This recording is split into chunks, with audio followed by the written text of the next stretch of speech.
Pour notre Congo, nous disons, si l'Éternel est ton Dieu, jusqu'à quand faibliras-tu? Fais donc de lui tes délices, crie à ton Dieu au Congo. Congo, Congo, Congo, Congo, Congo. Bonjour, apôtre Paul David Djadi. Bonjour Madame Batena. Vous allez bien?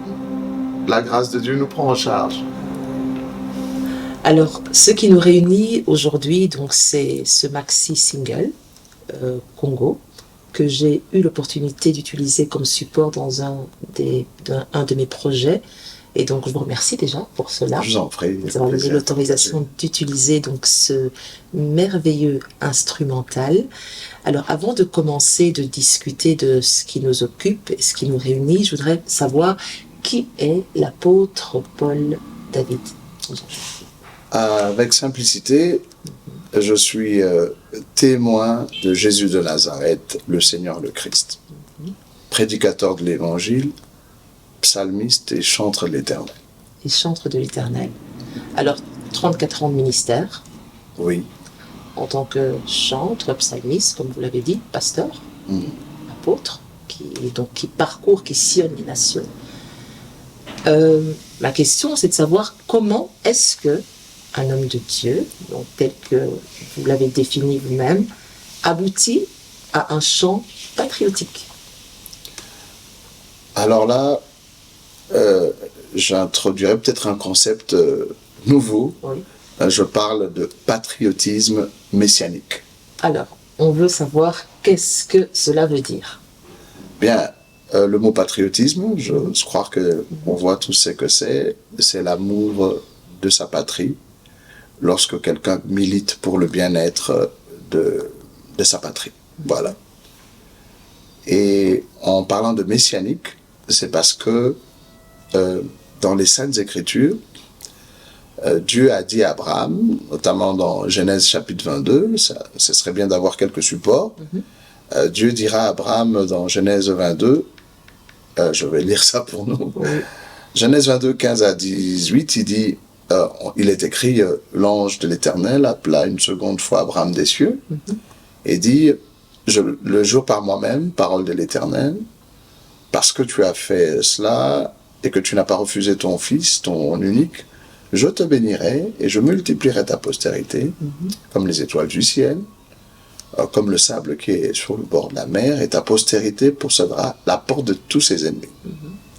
Toutes les nations de la terre seront bénis en ta postérité parce que tu as obéi à ma voix. Il est question ici de la personne de Christ, lorsqu'on parle de cette postérité. Dans le psaume 22, le psaume 2 plutôt, qui est un psaume messianique, le verset 7 à 9, après sa résurrection, le Seigneur Jésus déclare ceci d'une manière prophétique. Je publierai le décret, l'Éternel m'a dit, tu es mon fils, je t'ai engendré aujourd'hui, demande-moi, et je te donnerai les nations pour héritage, les extrémités de la terre pour possession. Tu les briseras avec une verge de fer, tu les briseras comme le vase d'un potier. Dans Apocalypse 5, 9, 10, dernier texte, il est dit, et il chantait un cantique nouveau en disant, tu es digne de prendre le livre et d'en ouvrir les sceaux, car tu as été immolé et tu as racheté pour Dieu par ton sang des hommes de toute tribu, de toute langue, de tout peuple et de toute nation. Tu as fait d'eux un royaume et des sacrificateurs pour notre Dieu, ils régneront sur la terre. L'on voit donc que Jésus est mort pour sauver les nations. On lui a promis d'avoir les nations pour héritage. Donc, puisqu'il a déjà payé pour chaque âme appartenant à une tribu quelconque, une ethnie ou une nation quelconque, l'Église doit travailler de manière à offrir à Jésus sa nation. Sur le plan on peut aller sur le plan ethnique. Chaque ethnie, chaque tribu, chaque peuple toute langue doit confesser que Jésus est Seigneur. Alors, c'est dans ce sens-là que nous parlons de patriotisme messianique. Ok. Un peuple qui pense que Jésus a payé pour nous, on va s'offrir à lui. D'accord. Donc c'est chaque nation. Chaque nation, Jésus a payé pour chaque nation, chaque tribu. Et donc, tout à l'heure, vous expliquiez que les églises ne doivent pas forcément être homogènes, ou plutôt multiculturelles, plutôt. Et qu'il y a dans l'essence, en fait, de la vision de Dieu, le fait que chaque nation devrait louer avec sa propre langue, si j'ai bien compris. Est-ce que vous pouvez expliquer? Oui, lorsqu'on se retrouve dans une mégapole, prenons nous qui voyageons beaucoup, Oui. On se retrouve à Paris, on se retrouve à New York, à Londres ou à Bruxelles, quelque part dans les grandes cités. Eh bien, c'est très hétérogène, dans la mesure où Oui. il y a des gens venus un peu, c'est un carrefour où des gens sont venus d'un peu partout. Oui. Et généralement, on a peut-être une langue du pays. Si vous êtes aux États-Unis, ce sera l'anglais. En France, ce sera le français. Ceux qui viennent dans ce pays font un effort d'apprendre la langue du pays pour communiquer sur le plan commercial. Oui. Si on a un culte, il sera plutôt en français qu'en anglais. Et lorsque vous vous retrouvez avec plusieurs nationalités, on a aux Nations Unies, je pense, plus de 200 pays, et des langues, et puis des dialectes et tout. Je pense qu'on a besoin d'une langue qui va nous fusionner tous, le français, parce qu'on est à Paris, l'anglais, parce qu'on est à New York ou à Londres. Mais l'idée de Dieu dans le culte n'est pas celui-là. L'idée de Dieu, c'est que chacun puisse louer Dieu dans son expression la plus facile possible. Oui. D'où Jésus dira, allez et faites de toutes les nations des disciples. Et même l'apôtre Paul dira, avec le grec, je me fais grec. Absolument. Avec le juif, je me fais juif. Non, si je suis missionnaire, je ne m'en vais pas coloniser les gens. Je vais plutôt leur apporter l'évangile dans leur culture.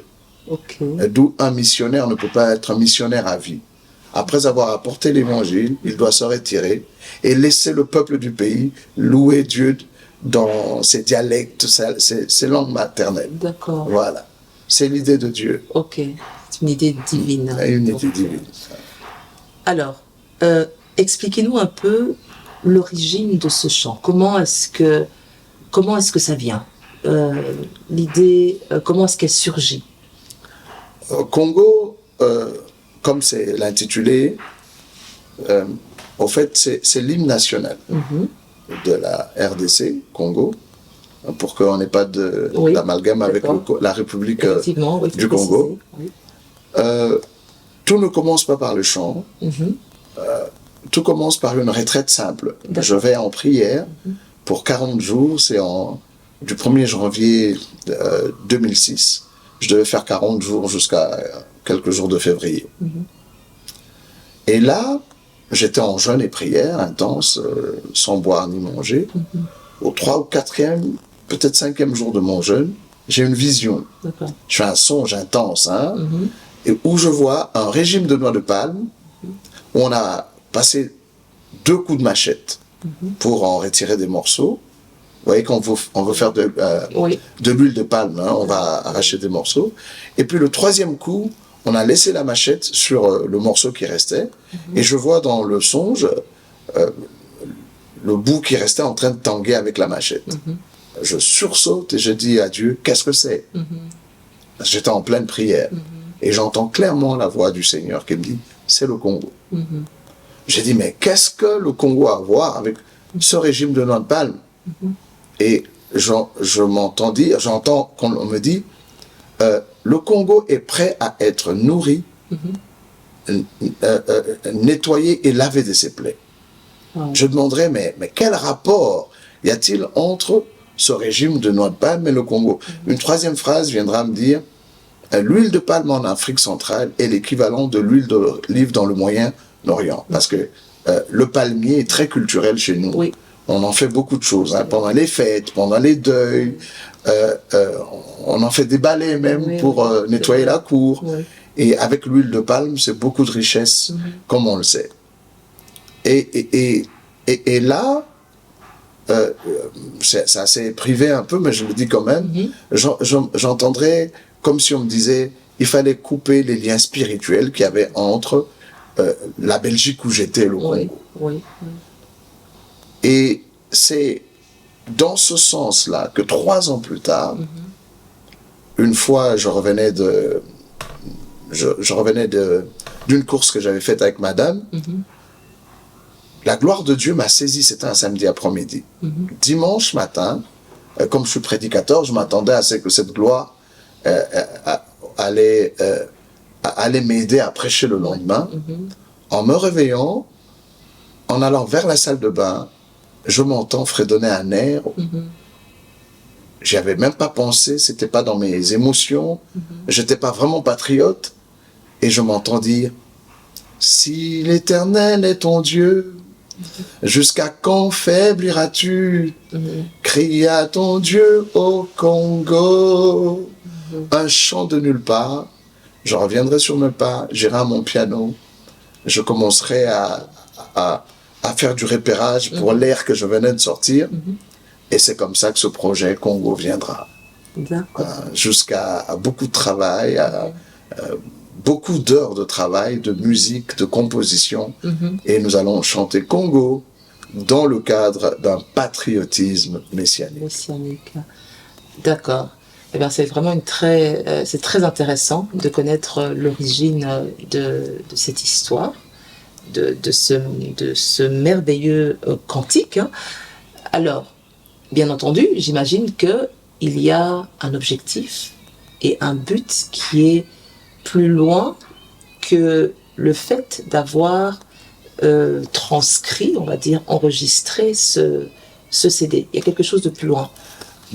Et comme vous le savez, Madame Athéna, c'est que quand Dieu nous donne une vision, il ne nous dit toujours pas à quoi cela va aboutir.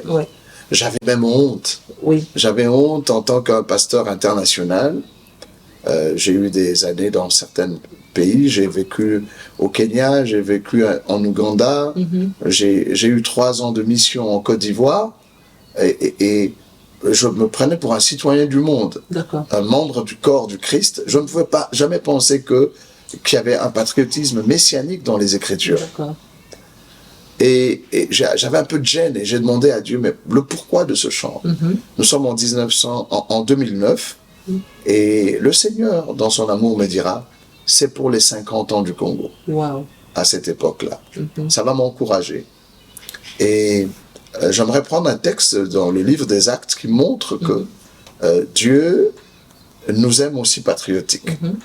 Dans Actes 17, versets 26 à 28, l'apôtre Paul dira, il a fait que tous les hommes, sortis d'un seul sang, habitent sur toute la surface de la terre et ont déterminé la durée des temps et les bornes de leur demeure. Voilà. Parce que en parlant de paternité, il y a au moins 5 formes de paternité dans la Bible. Il y a la paternité divine, Dieu est le Père, créateur de toutes choses. Nous avons la paternité humaine, Adam est le père de l'humanité, Dieu étant le père de la création. Nous avons un 3e père qui est Noé, le père des nations. Et nous avons un 4e père dans la Bible, c'est Abraham, le père de la foi. Et nous avons un 5e père, c'est Jésus de Nazareth, le père des croyants. D'où il dit dans le texte, me voici moi et les enfants que Dieu m'a donnés. Ça sont les 5 pères majeurs, universels. Père de la création, père de l'humanité, Dieu le père de la création, Adam le père de l'humanité, Noé le père des nations, Abraham le père de la foi, et Jésus de Nazareth le père des croyants devant Dieu. Et puis on a tous les beaux-pères, les pères géniteurs et les pères spirituels. Mais d'une manière universelle, nous avons tous en Jésus-Christ, Dieu pour père, Adam pour père, Noé pour père, Abraham pour père et Jésus-Christ pour père. Donc le Seigneur m'encouragera avec ce texte que Dieu est un Dieu des nations. Il a réparti chacun dans une tribu. Au fait, rejeter sa nation, c'est comme si quelqu'un disait à sa mère et à son père, pourquoi tu m'as engendré? Donc, il est bon pour nous de comprendre que Jésus-Christ a payé pour toutes les langues. Il trouve son bonheur à entendre quelqu'un lui chanter dans sa langue. Pour nous qui sommes congolais, si quelqu'un chante en Chiluba, en Kikongo, en Mongo, en Gombe, Jésus trouve son bonheur parce qu'on lui a dit « Demande-moi les nations pour héritage ». D'accord. Waouh. C'est riche en tout cas. Je le crois bien. Ouais. Alors, pour terminer, apôtre, donc vous dites que Jésus-Christ a racheté donc les nations, notamment le Congo, il a racheté au prix de son sang. Comment voyez-vous, donc sous une perspective biblique et aussi, on va dire même naturelle, messianique, ouais, l'avenir de ce pays? Dans 5 ans, 10 ans, 30 ans, comment voyez-vous l'avenir de ce pays? L'avenir de ce pays, j'ai l'habitude de le dire à bien de personnes, n'est pas entre les mains de Dieu. Ça peut choquer un peu. Okay. L'avenir de ce pays est entre les mains de son peuple. Absolument. Il faut s'accepter, premièrement, être fier de qui l'on est. Sur un plan national, je suis fier d'être congolais. Rejeter cela, ce serait insulter Dieu, qui avant la fondation du monde m'a choisi des parents, des ancêtres et une terre. Voilà. Dieu ne s'est pas trompé d'avoir donné à chacun de nous une patrie, une tribu, une langue quelconque. C'est dès avant la fondation du monde. Et je crois que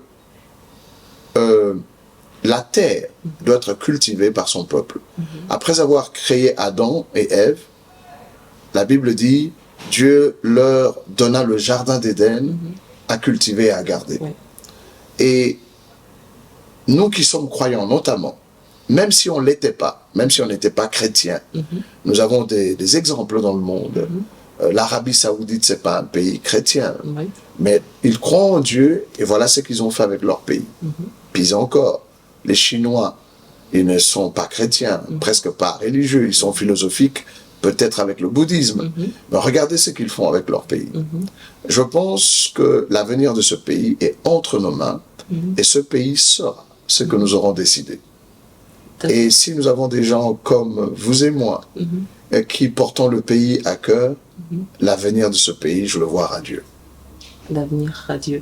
Vous avez cité une petite phrase tout à l'heure, une courte phrase qui définit assez bien donc l'avenir du Congo. Est-ce que vous pouvez la reciter donc juste pour clôturer l'émission? Oui, tout à l'heure dans nos échanges avant cet entretien, nous avons dit ensemble qu'il y a 2 facteurs très importants. Un, on ne peut pas avoir d'avenir si on n'a pas de passé. Celui qui n'a pas de passé n'a pas d'avenir.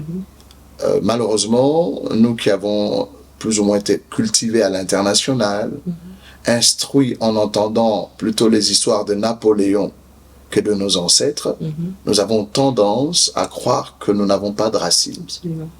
Et une autre chose, ce pays, notre pays, le Congo, est passé par beaucoup de drames, notamment depuis 1885. On appartenait à une personne, le roi Léopold de Belgique, Léopold II, si je ne me trompe. Puis après ça, on deviendra, partant de l'État indépendant du Congo au Congo belge, et puis toutes ces années de drames, de guerre, de souffrance. Et j'entendais la voix du Seigneur quand je faisais ce CD il y a presque 17 ans de cela, de 2006 à 2009. De tes cendres se relèveront ceux qui te rebâtiront. De tes cendres se relèveront ceux qui te rebâtiront. Nous avons une histoire antérieure, avant l'arrivée des explorateurs, avant la colonisation. Nous avons une identité. Et elle a comme été écrasée par toutes ces civilisations qu'on nous a imposées, venues d'ailleurs. Mais il y a un sentiment au fond de nous, au milieu de nos blessures, de nos cris, de nos morts et tout. On dira à notre génération, à la génération qui vient après nous, nous sommes vos ancêtres, on est morts, mais vous êtes notre produit. Vous pouvez rebâtir ce Congo. Eh bien voilà, sur cette phrase, on va dire que des cendres vont renaître pour relever, rebâtir le Congo. Voilà, que Dieu vous bénisse, pasteur. Je vous en prie. Merci pour cet entretien. C'est moi qui vous remercie, Madame Baté. Congo.